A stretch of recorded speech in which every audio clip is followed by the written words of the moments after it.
It's profile. On us, they did it first because they were so nice. Happy New Year. We made it. Yeah. So take a Look look. it. Get the wall. This is Get the wall. Get the wall. actually in a real gallery.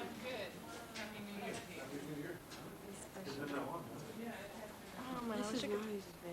Raza Gallery. It's in Sacramento, the heart of Sacramento. And we're here because we're gonna, we have our photos on exhibit, Living Young. And there's gonna be a band performing for us, and also there's even some danzante girls. Okay, I'm gonna ask Ruzi some questions. Ruzi, Ruzi has to go to work. Ruzi, where do you work?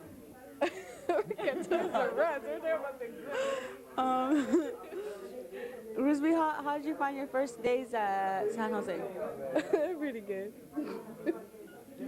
Okay, let me ask some questions for Keto. Keto, what do you think of our pictures personally? I mean, how far do you think we can go with our pictures? Well, I think coming to this exhibit is a major step for us. We're in Sacramento, and we've gotten a lot of good response so far. Jose Montoya gave us a good compliment, and as people are coming in tonight, it looks like we're going to get more and more positive reception. So far, so good. We'll see what happens later on tonight. But we ought to congratulate the Latina Teen Project for getting this far. This is January 1995, and what more? 1995, and let's see what else comes next.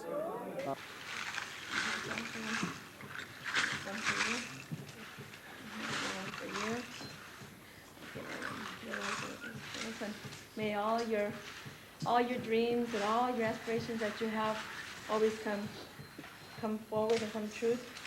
And always remember that if you're not sure of something, if it feels, you get that feeling in your stomach, and you know that this is something that you have to do, go for it. It's called intuition. That means that you're right on it. Just follow that feeling, follow that gut feeling. Okay? Okay, gracias.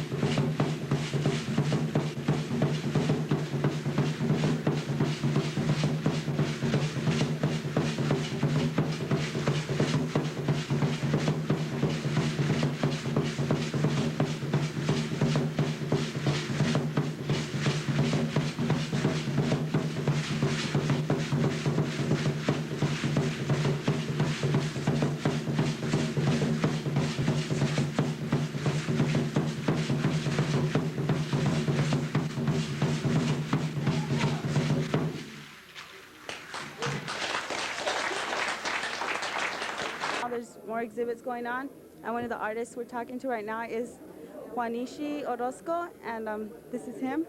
Me? Hi. And I'd like to ask you, why did you get into art? I mean, what was the one thing that triggered your passion for art? The one thing, well, I don't know if there's one thing. There was a whole series of things.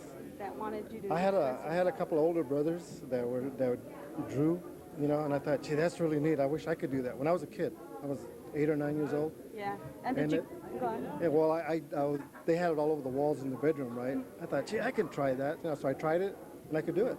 Were they like murals or? No, they were just sketches back then.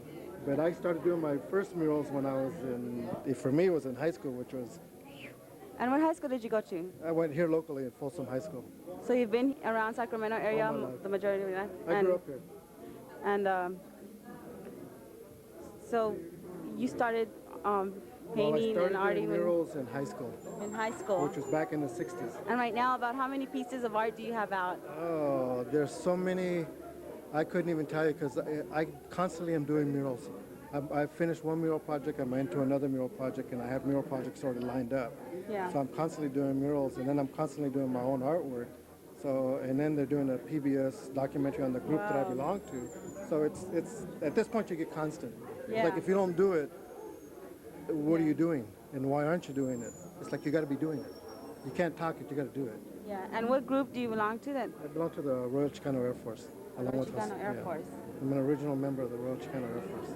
Okay, and would you talk about how this idea came about, this picture? This one, this is an evolution of a whole series of drawings that I do. See, my whole thing is that people talk about the conquista, right? And the whole empire stopped, right? But it never did stop. I mean, the danza here is evident that nothing has stopped in the cultura. And I take the point of view, well, it's never stopped. So we still are Azteca, we still are indigenous, right? We're still Mesoamericanos, right? We're Chicanos, we're Mesoamericanos, they want to throw other tags on us, that's fine, but we know who we are. And so for me, this is the caras of who we are. And we can never forget of what we are, because see, in the books and in the histories, it tells us those are ancient civilizations, they're dead, there's nothing to them. Bullshit, man. We're still alive, we're still breathing, we're still doing it. We don't do pyramids anymore, but we still do everything else. That's right. We never stop. I've always been interested in film, and I just wanted some way to get into film, maybe meeting somebody that knew about it and they could teach me. That's what my plan was, that I didn't have to go to school, but I could get somebody to teach me. So I happened to meet Mito at one of my high school teachers' something like little reception parties for his daughter. She's a performer, and I met him there, and I just asked him out of the blue, are you into video, because somehow it was like intuition. I could tell he was into video. And he said, yeah, as a matter of fact. And then he gave me his card, and he said, go here. It was Villa Park in Pasadena.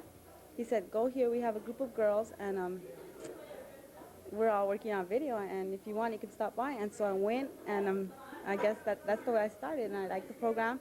I kept going, and that's why I'm still here. Can you talk about some of the pieces, some of the photographs that are on display here at La Raza? I shot a lot of photos, but we took about 5 of the photos that we did shoot, the best ones that we liked, and also Mike is our other teacher. Yes. He would develop them for us, and one of my most favorite pieces is the one of my mother, and I just took it when she was at home watching television, and I took her against the window, and there's a sombrero in the background, and it came out perfect.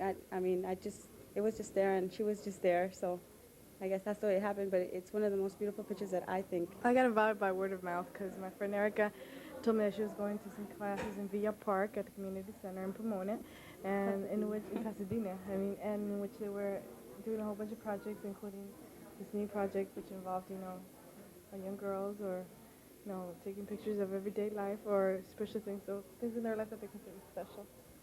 So I joined her, and it turned out to be a great experience. Can you talk about some of the pieces that you have here exhibited?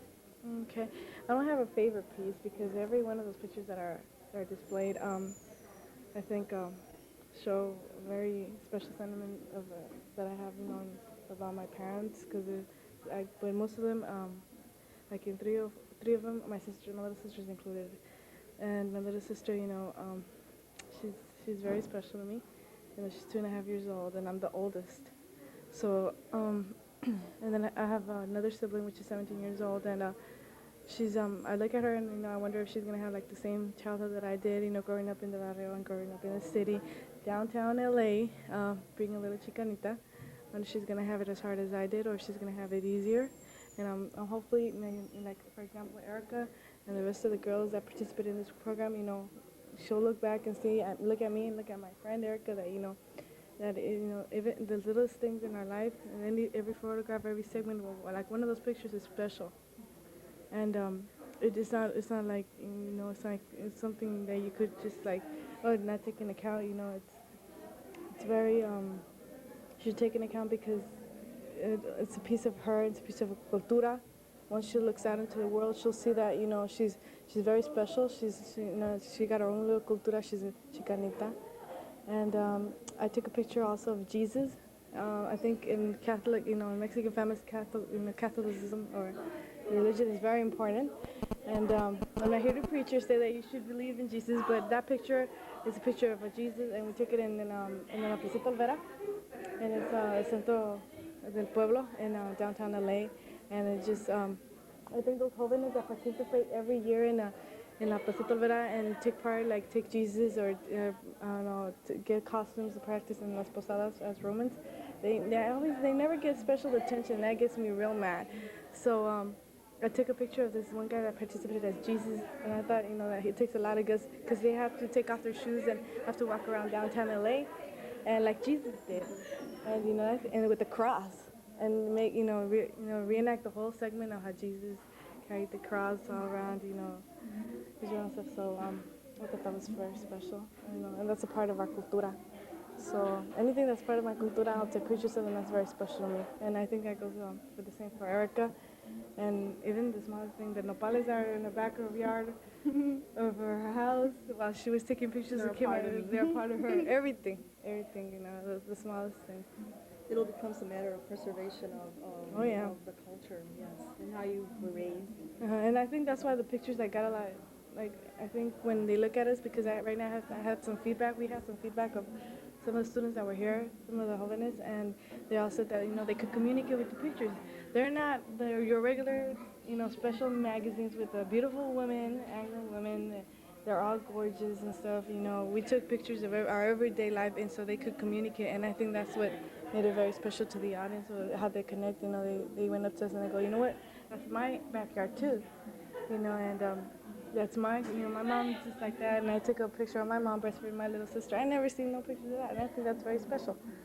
They're like, hey, that's my mom too, breastfeeding my little sister too. So I go, see, we got something in common, Our raza shouldn't be fighting or anything because we're all the same. We still share those special moments, It's just that your mama may be in that picture, now it's my mom. How long have you been involved in this project? Oh, practically. Erica, she's a little bit more of a veteran than I am because she took part of it like at the beginning, and I took part of it like I don't know, like second segment or like half. You've been there for a while. Yeah, but How many members total in the group? There's close to 15, and that includes male too. male too. Like some of the girls brought their boyfriends. Yeah, we started off as a female group, teenagers, muchachas, and we Oh. but now we have some guys in there. And we're happy to accept them. They're pretty nice with us. We're still called a Teen Team. That was going to be my question. We are not gonna change it. They know we're the majority. Thank you very much. It's certainly a very nice exhibit. And how long is the exhibit going to be here at La Raza? Do you know, people? Approximately a month, and then hopefully we'll have a big welcome in Pasadena. And one last question. I know that I was noticing you received funding from a lot of organizations. Well, our biggest funder is the California Arts Council. They've really supported us the most, and have been in there when we really needed them. And then small support from some small stores and small business stores in Pasadena, and the Pasadena Men's Committee, and a local camera rental place called Pasadena Camera Rental. So there's been a lot of community support in Pasadena. I noticed that also that you received support from the National Endowment for the Arts, Expansion Arts. Well, we're going to apply again this year, and hopefully we'll be able to pull it. They really liked our proposal, and I'm pretty sure we're going to get funded this next time. Thank you very much for bringing this exhibit here to Sacramento. It's been a pleasure. We really enjoyed the visit so far. We're greatly honored with the presence of some of the people that are responsible for the photographs that are on exhibit here. And they were telling us not to think that they were the only ones responsible, that there were other youngsters out there, young people. For us, it has given us an opportunity to tell the community and tell the public and tell the media that we're not just dopers and gangbangers. Our young people are very creative, very naturally creative. We come from an indigenous background where art is a way of life. Creativity comes from creation, from the creator. So we work things in that respect. And those photographs that you young people have produced are an incredible indicator of how sad it is that we're always stereotyped as being something other than what we really are. We're people that care about our roots, care about our culture. We don't want to see it belittled or demeaned. And at the forefront of this are the young photographers that are on exhibit on the third floor, and also the muralists, the young muralists that are working down here on the bottom level of the gallery. So once again, the young people have shown us something that we tend to forget, that given the right opportunities and providing the correct environment, our young people are definitely an asset to our cultura. Y les damos las gracias, and we hope you come back and see us here in Sacramento. We're very proud of you. Right? You get that? Yeah. All right, you're next, man. What's your name? Ilana. And yours? Gavin. And what's your name? Mia. Okay, you gonna be a muralist? Or you gonna be a photographer? You gonna be a dancer? Yes. All right, we got one. Okay, thank you very much. Come back again. A pilot? Yeah. That's what we are. You want to join the RCAF? The Royal Chicano Air Force? We fly Adobe airplanes, man. You got to watch out. Okay, thank you very much. These are some of our youthful supporters of La Raza Galeria Posada. In fact, Anita De La Torre started here as a worker, as a student summer intern. Isn't that right? Yes, through La Familia. And this is her cousin Raquel. Yes, it is. Hi. And her sister Rosie, who's sometimes bad, but most of the time she's good. Yes, it is. True. And these are some of the useful supporters of La Raza Galeria Posada as we continue to look to bring in, just as Latina Team Project does, the youth and young spirit into what is a 23-year-old cultural nonprofit organization. Anita, anything else you want to say? Thank you for coming. And also, what are some of the books that are on sale this week? All of them. All of the books are 20% off. Thank you. All right, I think the only message and saludes that I'd like to relay is that I think that as youth, that you guys have the opportunity and the ganas, the desire, and all the energy that you need to succeed and to do projects like this. And then I think that it's really important for the youth to see other youth active and working to help to promote art and cultura. To me, culture is very important. And it just makes me really proud to see some of the youth that came from LA. And I don't know, it's just been really good to see all this, and I'd like for it to continue. Y adelante. I believe that, you know, a guy with the name Daniel Deportado, right, was the president of Hispanics for Wilson, and which we created kind of also in response to a real group that Wilson started called Latinos for Wilson, right? And because we're first going to come up with Steve thought, let's make up the Pete Wilson Anti-Defamation League and come out as these, right-wing gringos and attack everyone that's attacking Pete. Right? So anyways, so these guys are in Miami, and we thought we were going to go to Miami and party in South Beach, but they said, we'll come to Glendale, to Burbank and LA, and to a Telemundo station there where they had another studio audience. It was a satellite. And there we are in the corner, and satellite is right there, right? And this is the Miami show, right? And you know, the people I was talking about, the Migra Mouse are doing now the Migra Mouse posters and stuff. That's this guy right here, Jose Jacques Medina, who's total. These are the anti-187 people, and these are all these sellout Republican Hispanics that are real jerks, man. And this guy is Jorge de Quesada, and he's actually from the Bay Area in San Francisco. He is like the biggest, you know what, in the world. And then this is what is this guy's name? Forbes, Kevin Forbes. Kevin Forbes, an activist of the Hispanic community. Yeah, right. And then this is this really vicious lady, Celeste Gray, who says she's from Spain, but she's darker than La India Maria. Right? and she talks like this. I am from Spain. Yeah, right. I'm from China. There's Kevin Forbes. And all these fat cats are just like, they were really ridiculous. It was really hard to keep up with their ridiculousness. And there's Jorge. Jorge de Quesada, who I called on the TV, I called him Jorge de Queso. So the whole time we were doing all these jokes and nobody was getting it, you know?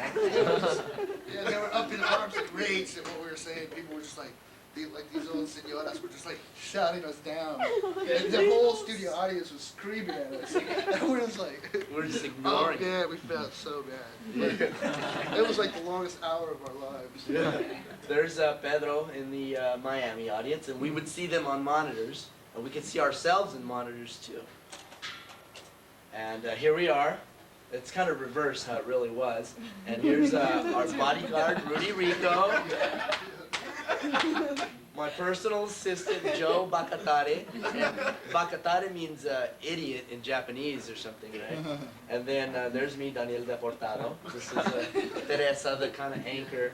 And here's a bunch of people from Pomona that were really pissed off about us being there.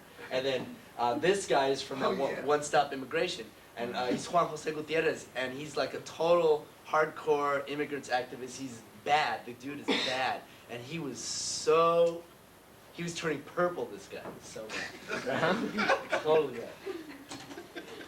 And there's Teresa. And there I am giving the Chicano power fist. To the camera, they didn't pick it up, right? Okay, these people are not brain surgeons here. And there's my first comment, which which one was that? Okay, yeah, we said, they said, okay, well, we're gonna have some from Hispanics for Wilson, Daniel Deportado. And right here I'm saying, well, Teresa, and it's all in Spanish. I was saying, well, Teresa, we believe that since illegal immigrants are criminals, instead of calling them immigrants, we must call them crimigrantes.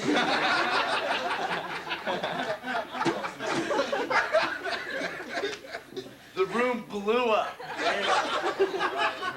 And then Juan Jose Gutierrez said, criminantes? And I said, no, crimigrantes.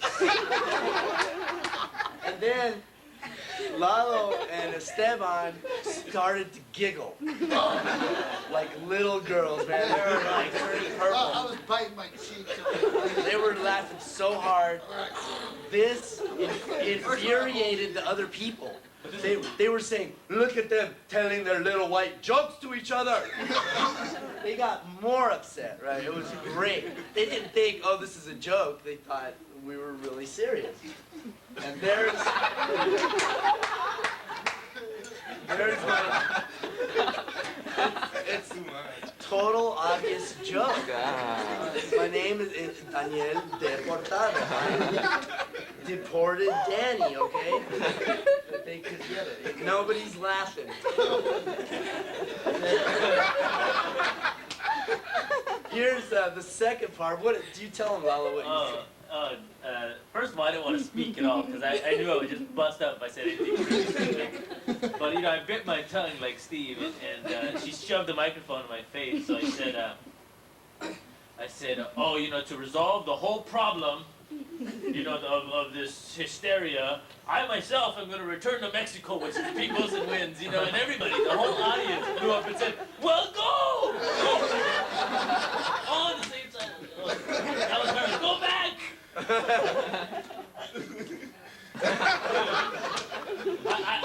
I brought legitimacy to the whole group because in a tie I look like a Hispanic for Wilson.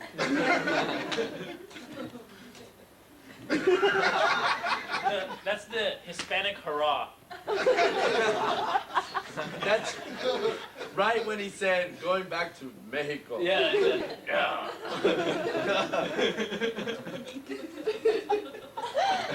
And there's Juan Jose Gutierrez, who we met last week, finally. The guy he's the guy who organized that big march in L.A. Yeah. The 100,000 people march. Yeah. He was bad. He organized the whole thing. And he told us, "Oh, I recognize you all from before. Yes, I'm a good actor too."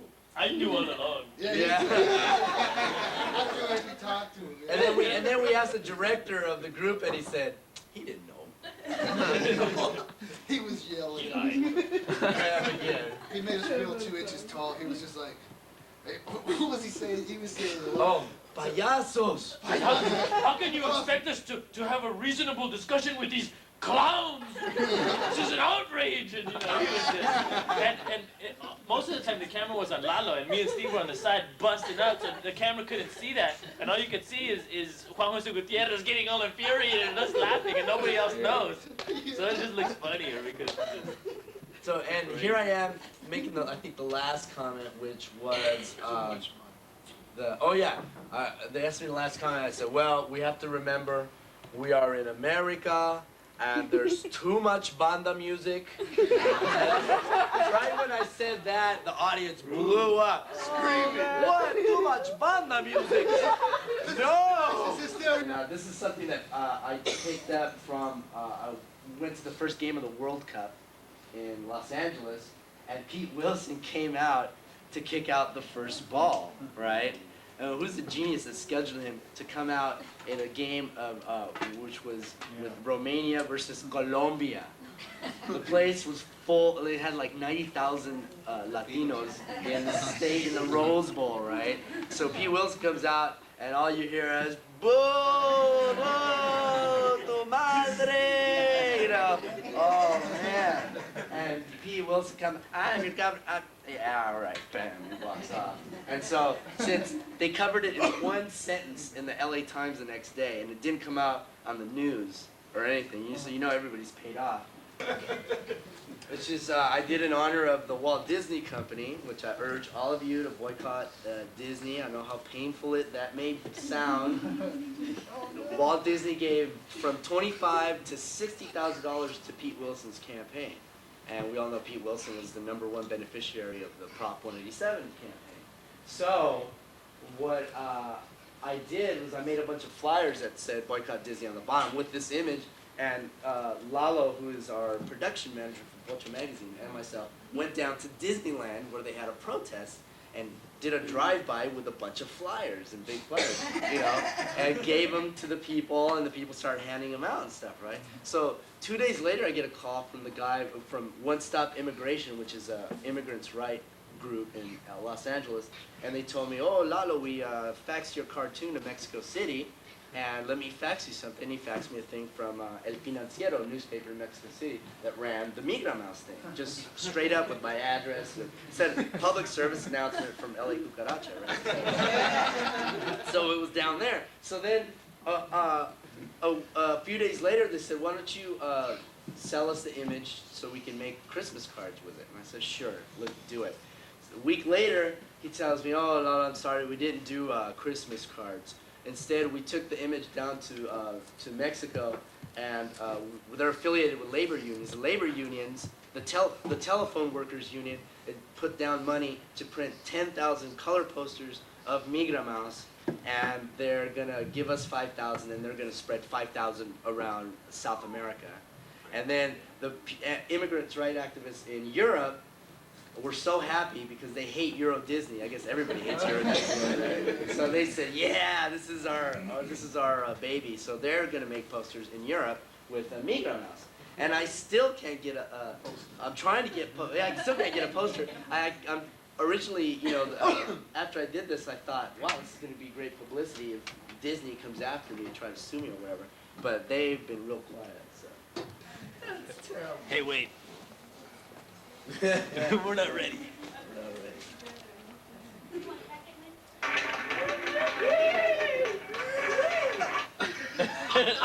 Yippee!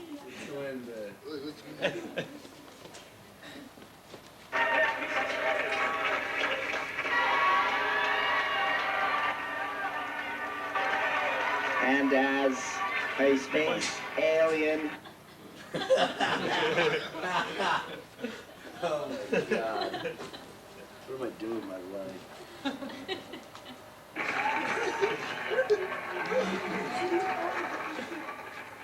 And Are you gonna play as for- your future president, king, clan leader, whatever, I'd like to say that only my nanny can stay in this country.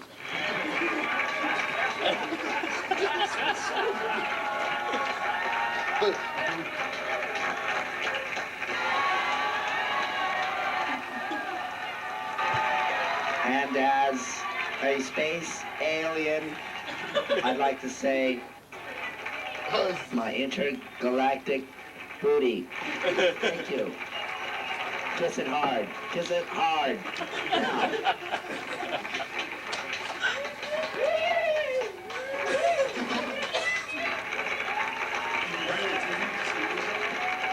What? Well, it's you're gonna play. Choose something good. Or you're gonna sing one There's no way after you.